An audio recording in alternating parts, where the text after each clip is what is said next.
का ये क्या हो, सब स्पेस हो। दूसरी बात क्या सेटिस्फाई करे, इस पे जो नॉर्म हो, इंड्यूस नॉर्म हो एक्स का ही, मतलब एक्स वाई कोई भी दो एलिमेंट पकड़ो आप, एक्स वाई कोई भी दो एलिमेंट ऑफ वाई से लो, एक्स वाई का इनर प्रोडक्ट फाइंड करो, तो ये वाई किसका सबसेट है, वाई सबसेट है एक्स का। अगर एक्स वाई वाई से है तो इसका मतलब एक्स वाई कहाँ से होगा, एक्स से भी होगा। इस पे अगर वाई स्पेस में इनर प्रोडक्ट फाइंड करना चाहते हो तो इसका सिंपली इनर प्रोडक्ट फाइंड करो एक्स स्पेस।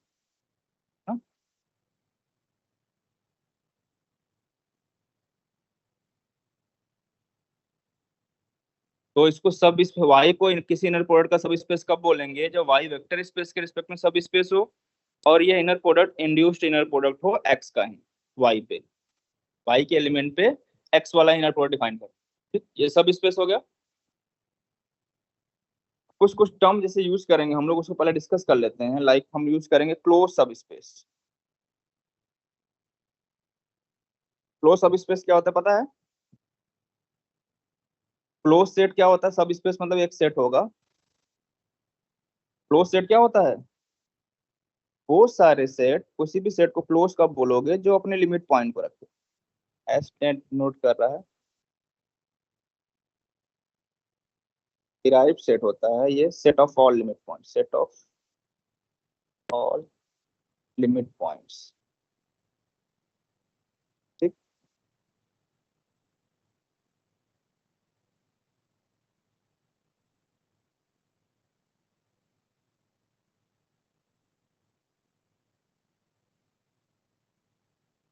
तो उन सारे सेट को आप क्लोज्ड बोलोगे, गलत लिख दिया गया है, जो अपने लिमिट पॉइंट पर रखे। अगर ऐसा सेट जो अपने सारे लिमिट पॉइंट को रख रहा है तो उसको हम लोग बोलते हैं क्लोज सेट।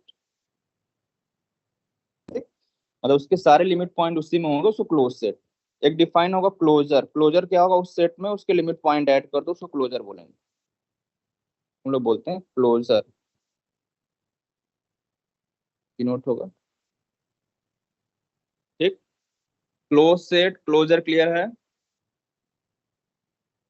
क्लोज सेट का मतलब समझो उसके लिमिट पॉइंट भी उसमें होगा। नेक्स्ट कंप्लीट, तो आपको पता ही था, कंप्लीट उसमें कोई भी कॉची सीक्वेंस लोगे वो क्या करेगा, उसी स्पेस में कन्वर्ट करेगा, तो उस स्पेस को आप बोलते हो कंप्लीट। ठीक, क्लोज्ड और कंप्लीट क्लियर है। नेक्स्ट एक टर्म आएगा कंपैक्ट, आ सकता है समझ लो। कंपैक्ट अगर आयरन में बात करेंगे तो ये क्लोज्ड भी होता है और बाउंडेड होता है। इन जनरल बात करो, every open cover has finite सब कवर, देन कंपैक्ट बोलेंगे। कंपैक्ट का थोड़ा थोड़ा आइडिया ले लो, कंप्लीट पता है, क्लोज सेट पता होगा जो अपने सारे लिमिट पॉइंट को रखेगा। Compact close plus bounded type का समझ सकते हो अगर आयरन में बात कर रहे हैं तो। ठीक है, अब कुछ कुछ बातें मैं यहाँ नोट करता चलूंगा, वो डायरेक्ट आपके एग्जाम में पूछेगा, ठीक है ना। जैसे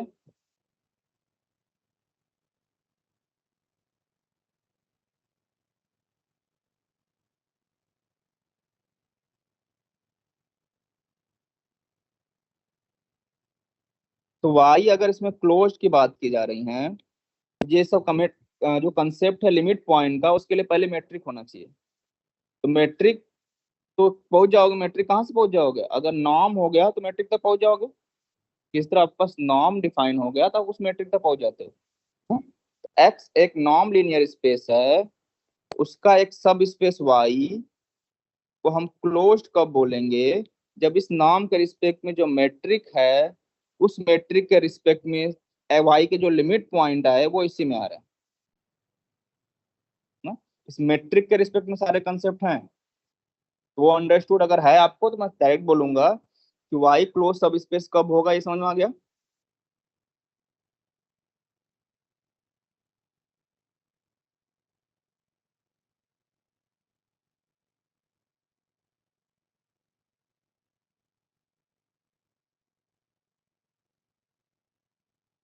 नेक्स्ट देखिए,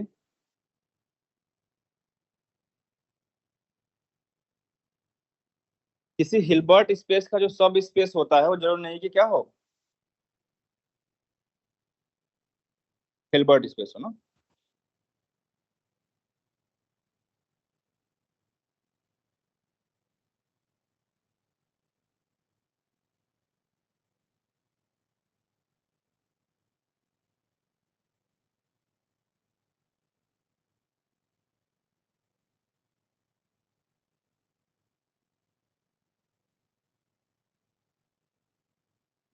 सब space of Hilbert space need not be Hilbert space.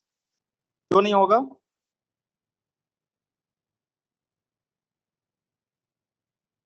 क्योंकि एच, एच अगर कोई हिल्बर्ट स्पेस है, एच को जहाँ एक्स ले रहे तो एच हो गया, ये कोई हिल्बर्ट स्पेस है, इस पे जो नॉर्म इनर प्रोडक्ट से जो नॉर्म आएगा वो नॉर्म के रिस्पेक्ट में जो मैट्रिक होगी उस मैट्रिक के रिस्पेक्ट में ये स्पेस कंप्लीट होता है।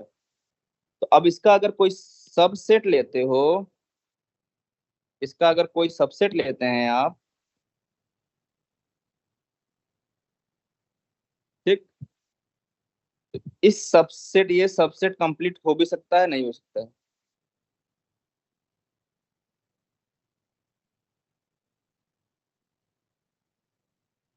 ठीक है, एस तो कंप्लीट है बट उसका सबसेट जरूर नहीं कंप्लीट हो, देयरफॉर उसका जो सब स्पेस है, हिल्बर्ट स्पेस का जो सब स्पेस है वो हिल्बर्ट हो भी सकता है, नहीं भी हो सकता है। ठीक है यहाँ तक?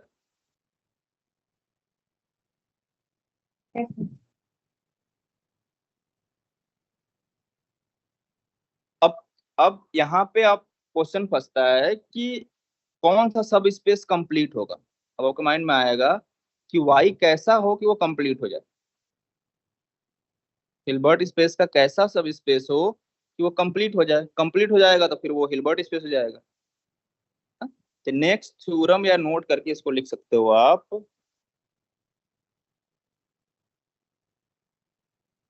कि let H be a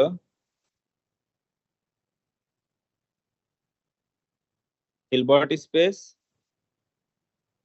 and Y उसका सब स्पेस है, वाई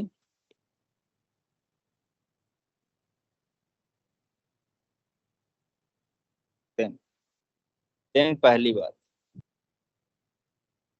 तो किसी भी हिल्बर्ट स्पेस का जो क्लोज सब स्पेस होता है वो कंप्लीट होता है। तो क्या हो जाएगा, वाई इज कंप्लीट, क्या है, Y is complete, Y is complete if and only Y is closed.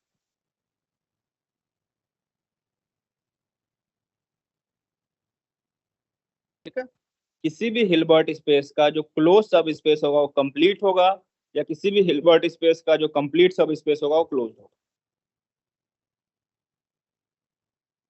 ठीक है, और किसी भी स्पेस का क्लोजर तो क्लोज सेट होता है, इसमें कोई दिक्कत नहीं है ना। किसी भी सेट का क्लोजर जो होगा वो एक क्लोज सेट होता है।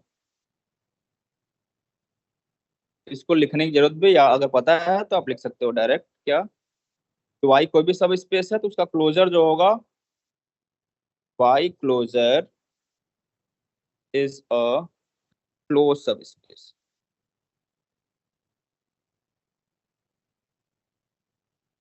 जितनी बातें लिखी जा रही हैं वो बस याद किए रहना, आराम से इजिली आप क्वेश्चन निकाल ले जाओगे आपके एग्जाम में। ठीक, किसी भी हिल्बर्ट स्पेस का कोई भी सब स्पेस कंप्लीट तभी होगा जब वो क्लोज्ड हो, या क्लोज तभी होगा जब कंप्लीट हो, इफ एंड ओनली इफ है। और कोई भी सब स्पेस का जो क्लोजर होगा वो एक क्लोज सब स्पेस होगा। ठीक, अब बताओ तुम, किसी भी हिल्बर्ट स्पेस का जो सब स्पेस होगा वो हिल्बर्ट स्पेस कब होगा? मतलब वाई किसी हिल्बर्ट स्पेस का सब स्पेस है, इसको ये भी हिल्बर्ट स्पेस होगा कब? बता सकता है कोई? किसी भी हिल्बर्ट स्पेस का सब स्पेस हिल्बर्ट स्पेस कब होगा? अभी मैंने बताया, किसी भी हिल्बर्ट सर जब स्पेस का जो वाई सब, क्लोज हो। हाँ, कहाँ दिक्कत हो रही थी? किसी भी हिल्बर्ट स्पेस के सब स्पेस को हिल्बर्ट होने के लिए कहाँ पे दिक्कत आ रही थी? कंप्लीट हो भी सकता है, नहीं भी हो सकता है। अगर वो किसी तरह कंप्लीट हो जाए तो वो हिल्बर्ट स्पेस हो जाएगा, उस पे इनर प्रोडक्ट तो वहीं रहेगा, इंड्यूस्ड वाला। तो उसको क्या होना पड़ेगा, वाई को क्या होना पड़ेगा?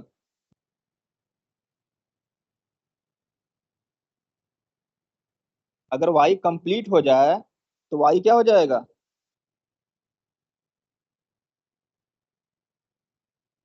हिल्बर्ट स्पेस हो जाएगा।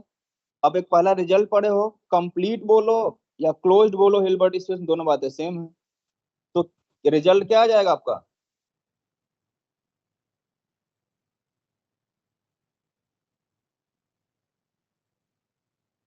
क्या हो जाएगा? कि किसी भी हिल्बर्ट स्पेस का जो क्लोज सब स्पेस होगा वो हिल्बर्ट स्पेस होगा। नहीं,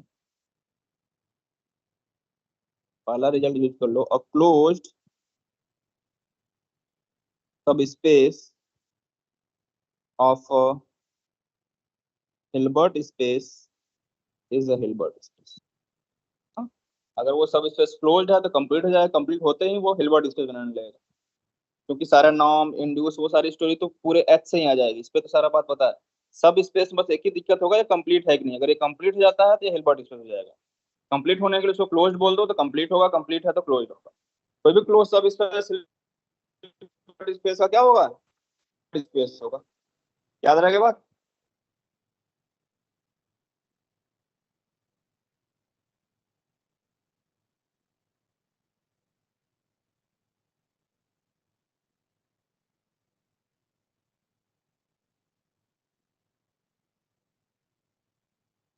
नेक्स्ट,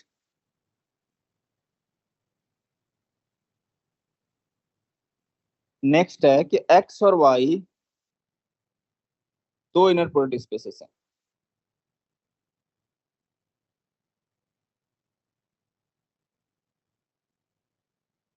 एक्स और वाई इनर प्रोडक्ट स्पेसेस हैं ओवर फील्ड सेम, फील्ड दोनों केस में सेम है ना। तो एक लीनियर ऑपरेटर डिफाइन करो, ऑपरेटर सिंपल लीनियर तो लीनियर होगा। एक ट्रांसफॉर्मेशन समझ लो, एक ऑपरेटर डिफाइन करो एक्स टू वाई, इसको हम लोग बोलेंगे आइसोमॉर्फिज्म। कब एक फंक्शन डिफाइन किया टी एक्स से वाई पे, इसको हम लोग बोलेंगे आइसोमॉर्फिज्म।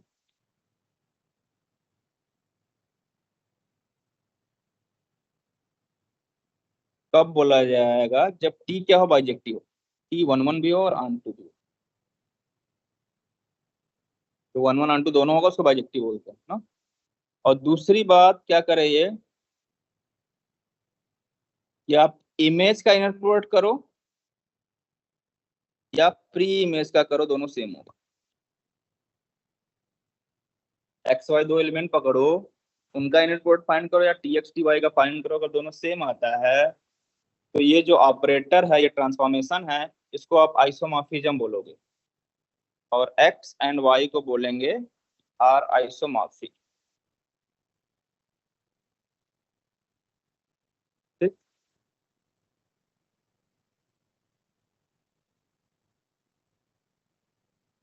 ठीक है, यहाँ तक याद रहेगा इतनी बातें।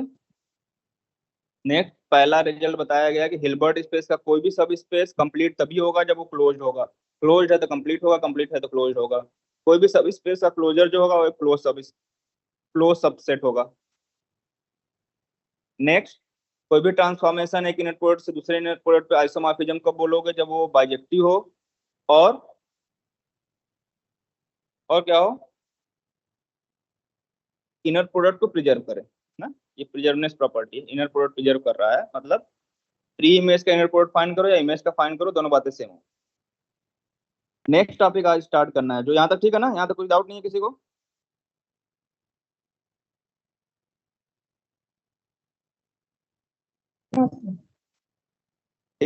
नेक्स्ट है ऑर्थोगोनल वेक्टर।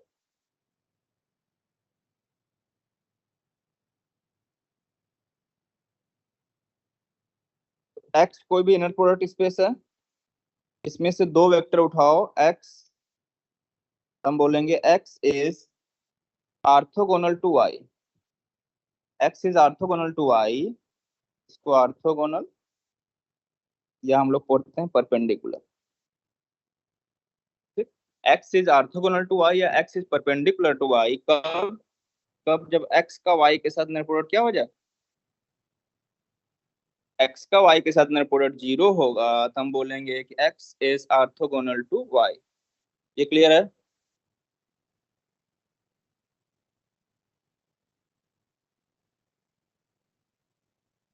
एक्स को बोलेंगे ऑर्थोगोनल टू वाई है जब उनका इनर प्रोडक्ट जीरो हो। तो अगर एक्स, चलो इसके बाद और बातें पहले समझ लो। नेक्स्ट, नेक्स्ट क्या है कि मैं बोलूं कि x इज ऑर्थोगोनल टू एक सेट ए है, इससे क्या समझेंगे? x एक एलिमेंट है x से, a सबसेट लिया x का, तो मैं बोल रहा हूं कि x is orthogonal to the set a। What does it mean? A के सारे सबसेट के साथ वो जीरो बनाएगा। मतलब a का कोई भी एलिमेंट उठा लो, एलिमेंट उसका इनर प्रोडक्ट x के साथ करो तो ये क्या आ जाएगा? जीरो। जीरो आएगा। हम बोलेंगे x क्या है? ऑर्थोगोनल है a। तो ठीक है। नेक्स्ट थर्ड बात होगा कि मैं बोलूं कि a is orthogonal to b। A B जहां पे दो सबसेट हैं x के, दो सेट को ऑर्थोगोनल कब बोलोगे? जब ए के जब बी सारे के एलिमेंट सारे बी के सारे एलिमेंट एलिमेंट के साथ ऑर्थोगोनल हो, मतलब ए से कोई भी एलिमेंट पकड़ो और बी से और कोई बी भी एलिमेंट से पकड़ो, इनका इनर प्रोडक्ट करोगे तो वो क्या आएगा? जीरो। जीरो आएगा। तो हम बोलेंगे कि ए सेट जो है बी के ऑर्थोगोनल। ठीक, ठीक है। अब एक एलिमेंट है जीरो, उसका किसी भी एलिमेंट के साथ अगर इनर प्रोडक्ट करोगे तो क्या आएगा? आपको इनर प्रोडक्ट की प्रॉपर्टी पता है? जीरो को जीरो इंटू जीरो लिख सकते हो, यहाँ से जो स्केलर है बाहर आ जाएगा। ठीक, जीरो में किसी नंबर से मल्टीप्लाई करोगे जीरो मिलेगा। तो यहाँ से देखा, जीरो का किसी भी वेक्टर के साथ इनर प्रोडक्ट करोगे तो क्या आएगा? जीरो आएगा क्या? मतलब कोई भी वेक्टर ले लो, वो हमेशा जीरो का क्या होगा? ऑर्थोगोनल होगा क्या? हम्म, कोई भी वेक्टर ले लीजिए, वो हमेशा जीरो के ऑर्थोगोनल होगा। ये सब नोट्स आपको लिखना यस। पड़ेगा, तो लिख लीजिए। पहली बात कि अगर x ऑर्थोगोनल है y के, तो क्या होगा? y भी ऑर्थोगोनल होगा किसके? x के। दूसरी बात, कोई वेक्टर लो ऑर्थोगोनल होता है वो जीरो के, कोई वेक्टर। तीसरी बात,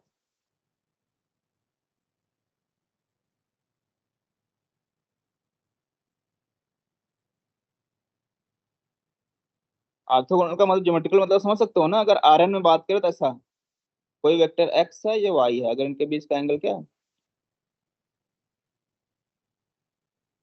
अगर आर एन में बात करें, आर स्क्वायर में बात करें, तो ये बात ऑर्थोगोनल का मतलब यही समझते थे हम। ये बताया भी क्या होगा? इसको ज्योमेट्रिकली इसको माइंड में रख सकते हैं आप, ऑर्थोगोनल होता क्या है।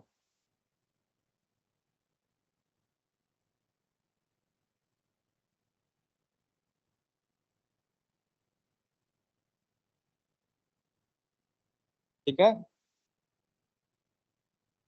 तो क्या किसी कोई भी वेक्टर, सेम वेक्टर अपने आप के ऑर्थोगोनल हो सकता है? क्या एक्स एक्स के ऑर्थोगोनल हो सकता है क्या?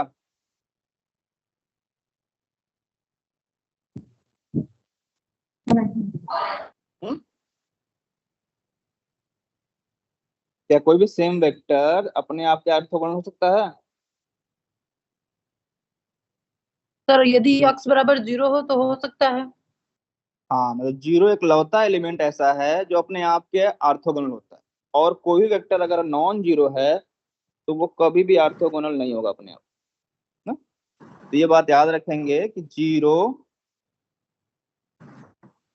Is the only vector in x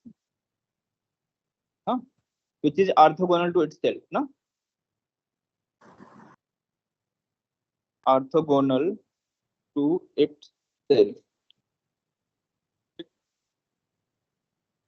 zero एक लौता वेक्टर है जो अपने आप के ऑर्थोगोनल होगा। जीरो के अलावा कोई वेक्टर है तो अपने आप के ऑर्थोगोनल कभी भी नहीं हो सकता है।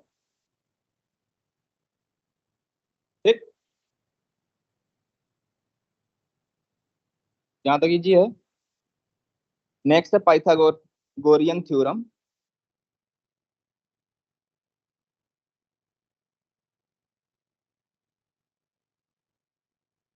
थ्योरम याद है ना आप लोगों को?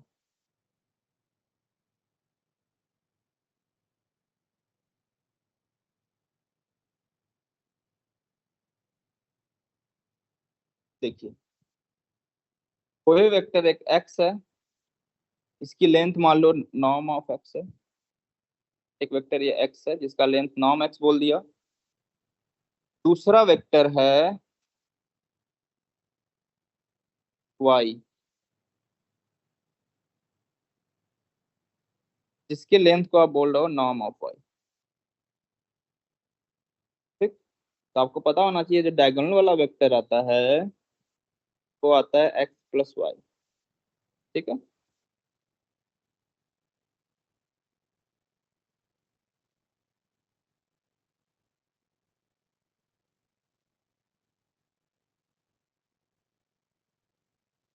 ये है एक्स प्लस वाई।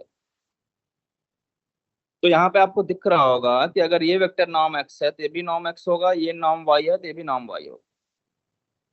तो आप एक ट्रायंगल पकड़ लो ओ ए बी। इसमें देखो, इस वेक्टर की लेंथ कितनी है, norm of X plus Y है। ये एंगल कितना है, 90 डिग्री है। तो पाइथागोरस थ्योरम क्या करता है, बेस का square plus perpendicular square equal to hypotenuse square. ये है ना, ये तब है ये तब है जब x कोई भी इनर प्रोडक्ट स्पेस है और x परपेंडिकुलर है y के।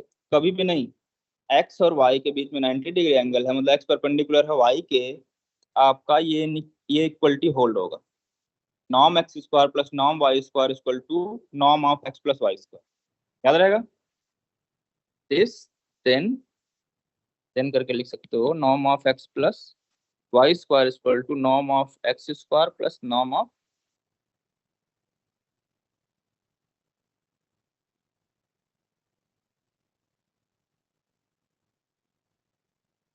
ठीक है, ये इजी है।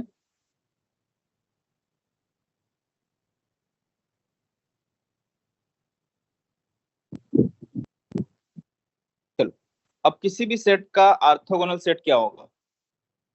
तो एक्स कोई भी इनर प्रोडक्ट स्पेस है, ए कोई भी सबसेट लिया एक्स का, तो ए का ऑर्थोगोनल क्या होगा, ए पर क्या होगा, क्या होना चाहिए बताइए। पहले आपको वो सारे वेक्टर्स ढूंढने हैं, आपको वो सारे वेक्टर ढूंढने हैं जो ए के सारे वेक्टर के साथ परपेंडिकुलर। सिंपल सी बात, अगर इसको भूल जाओ आप, तो वो सारे एक्स ढूंढो जो ए के सारे वेक्टर के साथ जिसका इनर प्रोडक्ट जीरो हो। उन सारे वेक्टर के कलेक्शन को हम लोग बोलते हैं ए पर। ए परपेंडिकुलर मतलब ए के जो परपेंडिकुलर वेक्टर है, सीधी बात ना, ए के जो परपेंडिकुलर वेक्टर होंगे उन सारे वेक्टर्स का कलेक्शन जो होगा वो ए पर होगा। ए के परपेंडिकुलर वेक्टर को होंगे जिसका इनर प्रोडक्ट उसके साथ क्या हो, जीरो हो। एक्स का इनर प्रोडक्ट ए के सारे एलिमेंट के साथ क्या होगा, जीरो होगा। ठीक, ठीक है, यहाँ तक ए पर क्लियर है। ये जो भी सेट रहेगा ए, इसको ध्यान से देख लो, तो कई बार यूज होगा ये जो भी सेट होगा ए, इसका पर फाइंड करो यहाँ पे। तो इसके साथ जो भी वेक्टर परपेंडिकुलर होंगे उन सारे वेक्टर से कलेक्शन को आप ए पर बोल लो। ए पर का मतलब कि ए के साथ जो भी वेक्टर परपेंडिकुलर होंगे इन सारे वेक्टर्स का कलेक्शन। ठीक है, इन सारे वेक्टर्स का कलेक्शन क्या होगा, ए परप होगा। सिमिलरली डिफाइन कर सकते हो ए परप का परप क्या होगा बताइए। वो सारे वेक्टर्स जो किसके साथ परपेंडिकुलर हो,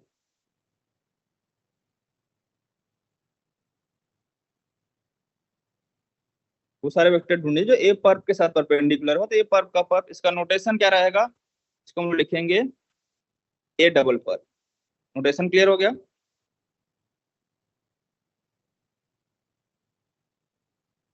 सिमिलरली क्लियर हो जाएगा ना। ये ए पर का पर्प जो होगा वो क्या होगा, ये सारे नोटेशन क्लियर हो गए। ए डबल पर्प क्या होगा, ए ट्रिपल पर्प क्या होगा।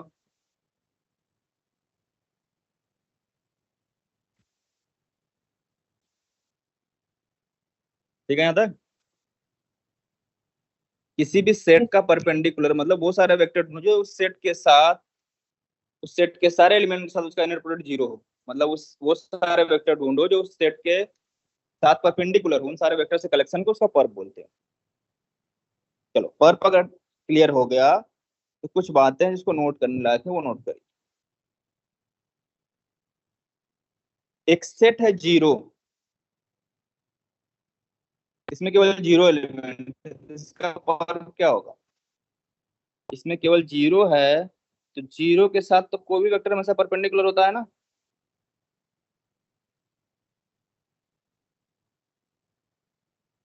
ये भी आप पीछे पढ़ चुके हो। 0 सारे वेक्टर से परपेंडिकुलर होता है ना। तो 0 का पर्प यस क्या सर। आएगा? पूरा का पूरा एक्स जाएगा, एक्स के सारे एलिमेंट 0 पे पर्प होंगे। सिमिलरली आप फाइंड करें एक्स का पर्प, ऐसे वेक्टर ढूंढो जो एक्स के सारे वेक्टर्स के साथ इनर प्रोडक्ट 0 हो, तो ऐसा कौन सा वेक्टर होगा? अगर कोई वेक्टर एक्स लेते हो जिसका ऐसे सारे वेक्टर्स ढूंढो जिसके एक्स के सारे वेक्टर के साथ उसका इनर प्रोडक्ट 0, ऐसा पॉसिबल है कभी? सारे वेक्टर मतलब एक्स का इनर प्रोडक्ट एक्स के साथ भी 0 होना चाहिए। अगर एक्स के सारे वेक्टर एक्स के साथ उसका इनर प्रोडक्ट 0 है, तो एक्स का एक्स के साथ भी 0 होना चाहिए। इसका मतलब एक्स को खुद क्या होना पड़ेगा? 0 होना पड़ेगा क्या? एक्स पर्प में केवल क्या आएगा?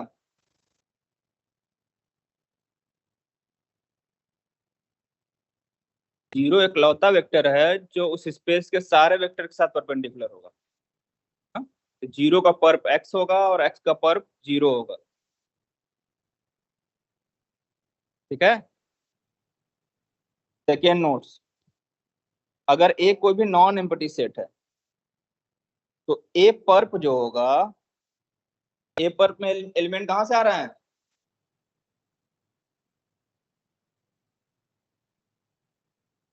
आपका स्पेस एक्स है, सब कुछ एक्स से ही आ रहा है। नहीं देख समझ में आ रहा है क्या? यही है ना, ए पर्प में भी एलिमेंट कहाँ से आ रहे हैं? एक्स से ही तो आ रहे हैं। यही सारे एलिमेंट आ रहे हैं। ये भी सब स्पेस सबसेट किसका होगा? एक्स का ही होगा। ए पर्प जो होगा वो सब सेट होगा एक्स का। ये सब स्पेस तो होता ही है, साथ साथ क्लोज सब स्पेस होता है। तो ए पर्प इज क्लोज सब स्पेस। सिंपली बस इतना याद रखो, किसका सब स्पेस है? एक्स का तो है। ए पर्प इज क्लोज सब स्पेस।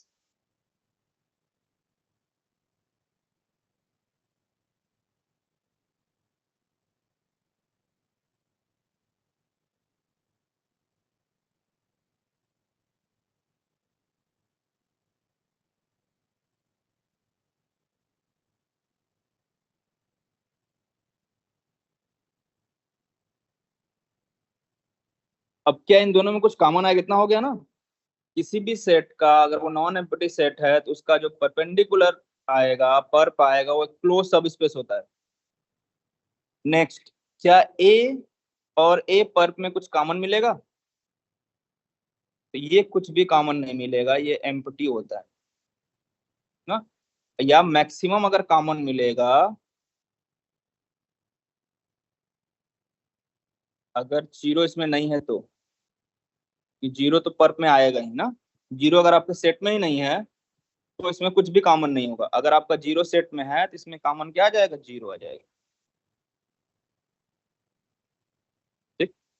सिंपल सी बात, ए और ए पर्प में कुछ भी कॉमन नहीं होता, ऐसे याद करो। अगर 0 तो अंडरस्टूड है, वो हमेशा परपेंडिकुलर होगा।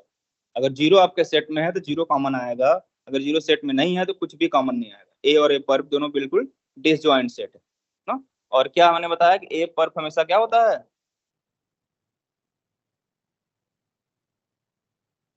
याद रहेगा, ए परपेंडिकुलर हमेशा एक क्लोज सेट होता है, और ए और ए पर्प में कुछ भी कॉमन नहीं होता है, 0 को छोड़ के बस। ठीक, यहाँ तक क्लियर है? नेक्स्ट नोट में लिखिए, ए कोई भी सबसेट, ए सबसेट है एक्स का, एक्स यहाँ पे इनर प्रोडक्ट स्पेस है ना। अब इनर प्रोडक्ट स्पेस के बारे में बात कर रहे हैं, अब ये हमेशा लिखेंगे नहीं। तो ए पर का पर्प आप फाइंड करेंगे, उसमें ए आ जाएगा। ठीक है, ए सबसेट ऑफ ए पर। नेक्स्ट, अगर ए सबसेट है बी का, सब कुछ एक्स में चल रहा है ना, ए सबसेट है बी का, तो यहाँ बी पर्प सबसेट होगा ए पर। इनइक्वलिटी रिवर्स हो जाएगी सिंगल पर्प में, और ए पर्प के पर्प में हमेशा ए होगा।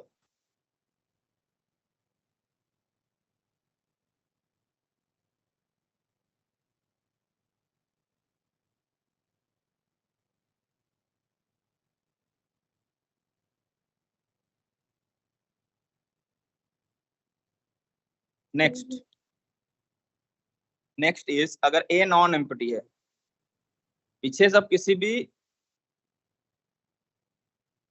सबसेट के लिए बात हो रही थी ना, जितनी बातें हुई, ए नॉन एम्प्टी है, देन आपका सब कुछ इसी में बात हो रहा है। एक्स एक इनर प्रोडक्ट है, ए इसका सबसेट है, सारी बातें जो लिखी गई हैं इसी के रिस्पेक्ट में लिखी गई हैं। ए कोई भी नॉन एम्प्टी सबसेट है, then A perp is equal to A pulp.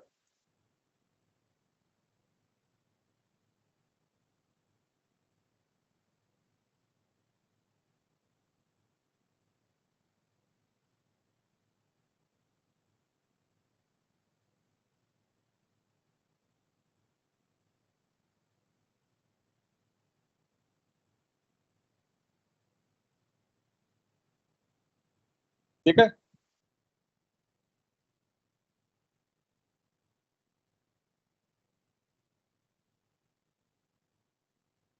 Next, ए कोई भी सबसेट है एक्स का, तो ए के एलिमेंट का लीनियर कॉम्बिनेशन स्पैन ए का क्लोजर करोगे तो क्लोज ही होगा, जो किसी भी सेट का क्लोजर है क्लोज सब स्पेस होता है, इज क्लोज्ड सब स्पेस ऑफ एक्स।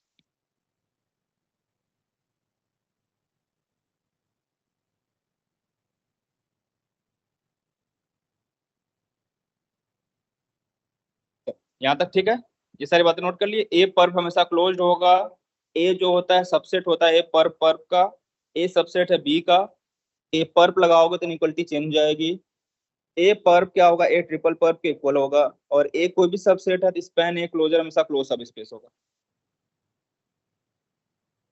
ठीक, यहाँ तो नोट कर लिए।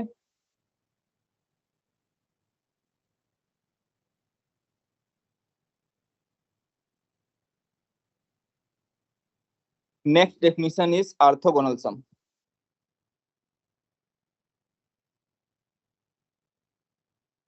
ऑर्थोगोनल सम क्या होगा, आपका एक्स एक इनर प्रोडक्ट स्पेस है,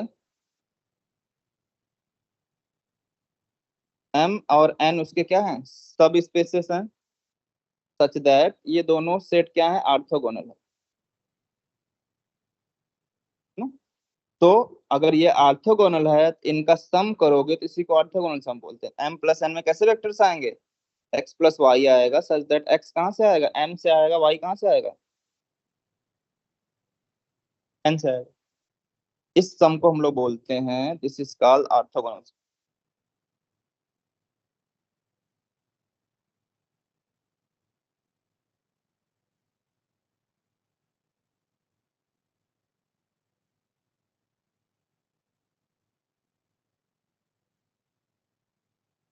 तो आपको पता होगा कि दो सब स्पेस का सम भी सब स्पेस होता है, तो अगर m और n सब स्पेसेस हैं तो m प्लस n भी सब स्पेस होगा। ठीक, तो अब हमको बताना है ये सब स्पेस क्लोज्ड कब होगा।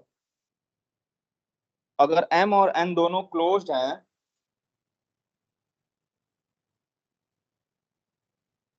नोट करके लिख लीजिए, m and n are closed, close subspaces, and वो दोनों ऑर्थोगोनल है, मतलब क्लोज्ड है और ऑर्थोगोनल है, इनका जो सम होगा वो भी क्या होगा, क्लोज सब स्पेस होगा। टेन करके लिख लो।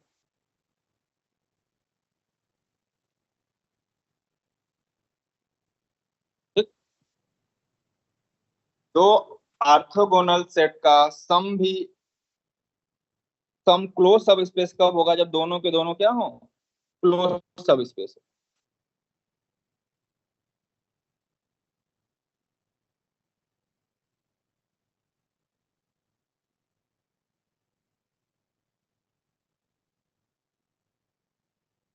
डायरेक्ट सम याद है आप लोगों को?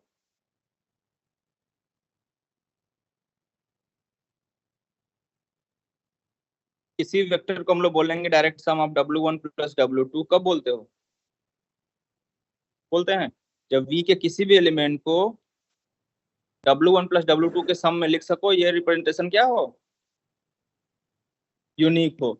अगर ऐसी बात है तो हम बोलते हैं कि V अगर, और ऐसी बात है तो हम लिखते हैं V को हम लोग लिख पाएंगे W1 प्लस W2 के सम में, और क्या होगा, W1 इंटरसेक्शन W2 में कुछ भी कॉमन नहीं होगा, क्योंकि सब स्पेस है तो सब में जीरो तो आएगा ही। अगर ऐसी बात है तो हम लोग बोलते हैं कि V क्या है, direct sum of W1 plus W। Direct sum clear है? तो V के किसी भी एलिमेंट को W1 W2 के सम में लिख सकते हो, W1 W2 में कुछ भी कॉमन नहीं होगा, आइडेंटिटी को छोड़ के, आइडेंटिटी यहाँ पे जीरो है। ठीक है? Yes. तो नेक्स्ट है थ्योरम,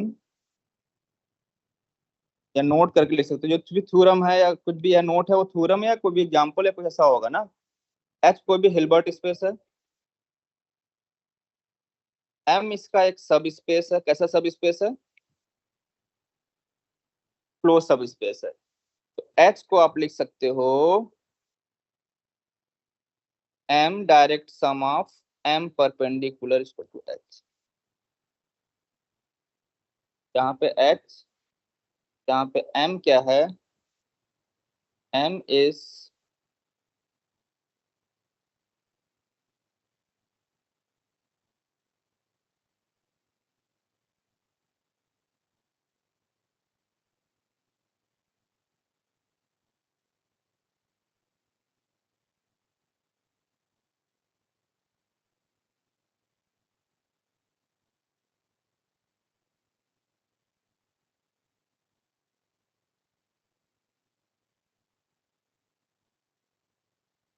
ठीक है। एम कोई भी क्लोज सब स्पेस है एच का, तो एच को आप M direct sum M perpendicular लिख सकते हो। अभी मैंने पीछे बताया था कि एम और इसमें कुछ भी कॉमन नहीं होता है जीरो को छोड़ के, तो जीरो दोनों में आ रहा है तो कॉमन होगा। ठीक है। और एच के किसी भी एलिमेंट को आप एम परपेंडिकुलर लिख सकते हो, ऐसा लिख सकते हो तब। ये कब लिख सकते हैं, जब एम क्या हो, क्लोज सब स्पेस हो। एम अगर एच का क्लोज सब स्पेस है तो एच को आप M direct sum M perpendicular लिख सकते हैं।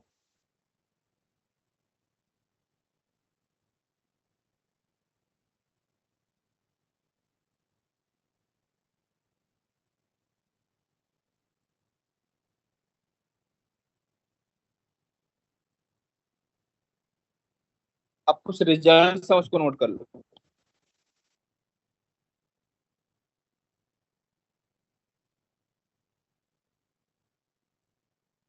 किसी भी हिल्बर्ट स्पेस का एक सब स्पेस और subspace M of Hilbert space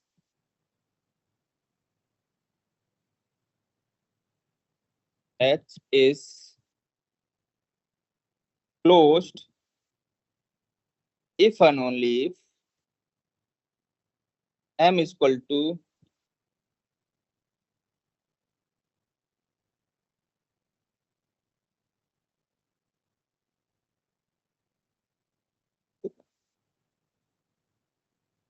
अगर m पर्व का पर्व क्या आ गया, m के इक्वल आ गया, तो वो जो सब स्पेस होगा क्लोज होगा। सिंपल सी बात ऐसे है, m अगर क्लोज्ड है if and only if m पर क्या आ जाएगा, m के इक्वल आ जाएगा, यही रिजल्ट।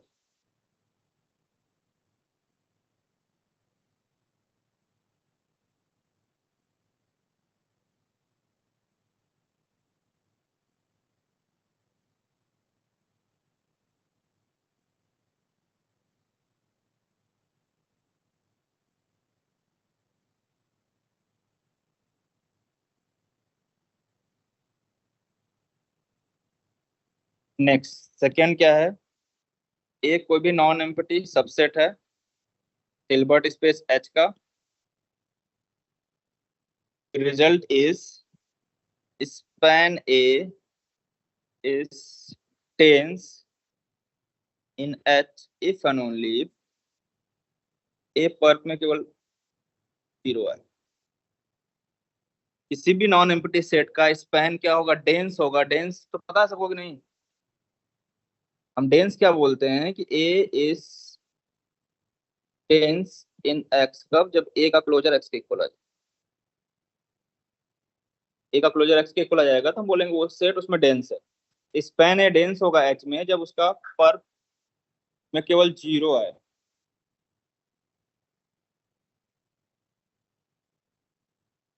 चलिए नेक्स्ट देखिए। नेक्स्ट आपने देखा कि ए किसका सब स्पेस होगा?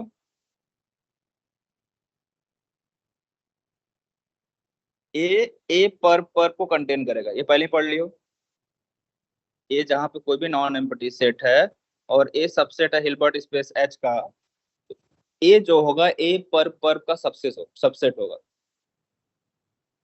और आपने ये भी पढ़ा कि किसी भी सेट का जो पर्प होता है वो कैसा सेट होता है? किसी भी सेट का जो पर्प होता है वो क्लोज सेट होता है।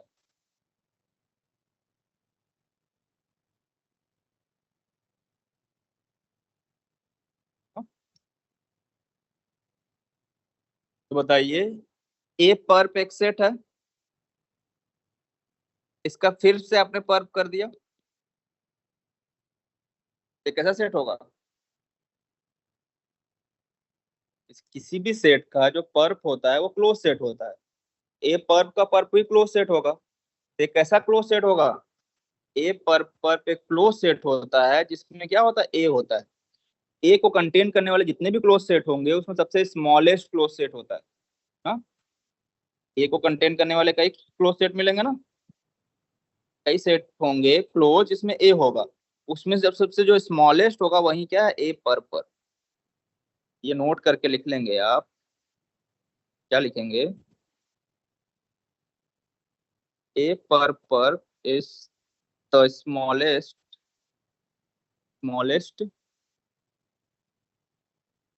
क्लोज्ड सब स्पेस कंटेनिंग ए पर जो है ए को कंटेन करने वाला सबसे स्मॉलेस्ट क्लोज सब स्पेस होता है। ए पर तो हमेशा क्लोज होता ही है, उसमें कोई डाउट नहीं। ठीक है।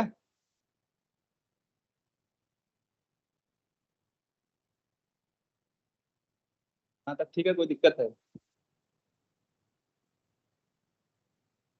ए पर हमेशा क्लोज सेट होता है, ए पर में ए होगा। ए को कंटेन करने वाले जितने भी क्लोज सेट होंगे उसमें सबसे जो स्मॉलेस्ट क्लोज सेट होता है वही ए पर होता है। ए पर इज एक्चुअली क्लोज सेट करना है तो स्पैन ए का जो क्लोजर होगा वही ए पर पाएगा।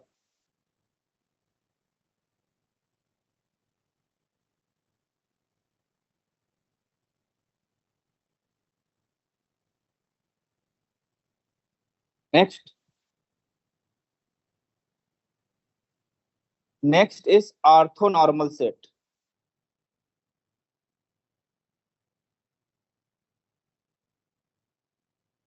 अब कहाँ चल रहा हो, यहाँ पे चल रहा हो कि एक्स एक इनर प्रोडक्ट स्पेस है, इतनी बात आपके पास है। ऑर्थोनॉर्मल सेट क्या होता है? वैसे ऑर्थोगोनल सेट क्लियर है ना? एक्स कोई भी इनर प्रोडक्ट स्पेस है तो ए को हम लोग क्या बोलेंगे? ए को हम लोग क्या बोलेंगे, ऑर्थोगोनल। कब बोलेगे बताओ? ए को ऑर्थोगोनल कब बोलोगे? ए में से कोई भी दो एलिमेंट पकड़ो वो आपस में परपेंडिकुलर हो, यही ना? एक्स वाई कोई भी दो एलिमेंट पकड़ो, डिस्टिंक्ट एलिमेंट होना चाहिए, वो क्या होंगे, परपेंडिकुलर होंगे। दैट इज,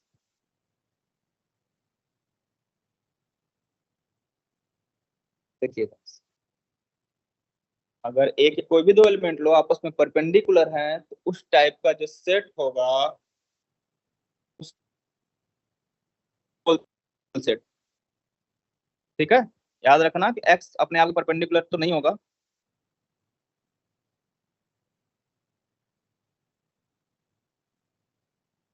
दूसरी बात क्या है कि ऑर्थो नॉर्मल कब बोलते हैं बताइए?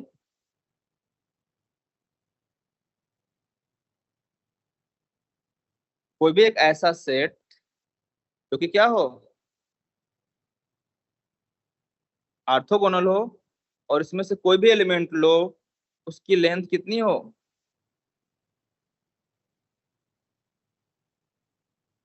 किसी भी सेट ए को ऑर्थोनॉर्मल कब बोलोगे, जब वो ऑर्थोगोनल हो, साथ साथ उसमें सारे एलिमेंट का नाम कितना हो, 1 हो।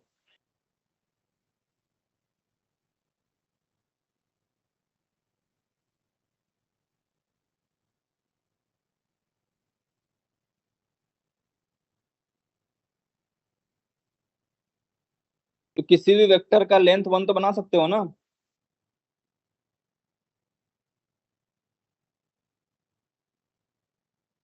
एक नया वेक्टर बना लो कुछ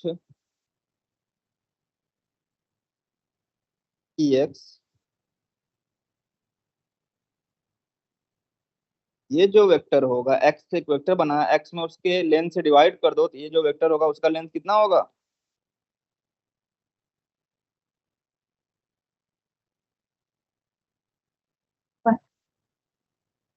ठीक है, किसी भी वेक्टर को आप 1 लेंथ का वेक्टर बना सकते हो उसके नाम से डिवाइड करके। ठीक, तो ऑर्थोगोनल क्या होगा, ऐसे वेक्टर्स इसमें कोई वेक्टर लो, उनका वो आपस में परपेंडिकुलर हो। ऑर्थोनॉर्मल क्या हो, ऑर्थोगोनल वेक्टर इसमें सारे वेक्टर की लेंथ कितनी 1 यूनिट हो, उसको ऑर्थोनॉर्मल बोलो। आता ठीक है। जैसे आपने एग्जांपल किया होगा, शायद पिछले क्लासेस में भी किया होगा, कि अगर आपका वेक्टर स्पेस R² है, उसमें अगर वेक्टर लें 1 0 और 0 1, ये दोनों जो वेक्टर्स हैं, ये जो सेट अगर लेते हो आप, एक सेट लेते हो, ये कैसा सेट है, ऑर्थोनॉर्मल सेट है। देखो, दोनों का आपस में इनर प्रोडक्ट 0 भी होगा, साथ साथ इनकी लेंथ भी 1 होगी, है ना। इनर प्रोडक्ट डिफाइन कर लेते हो ना, स्टैंडर्ड इनर प्रोडक्ट, आयरन पे इनर प्रोडक्ट पता है। ठीक है,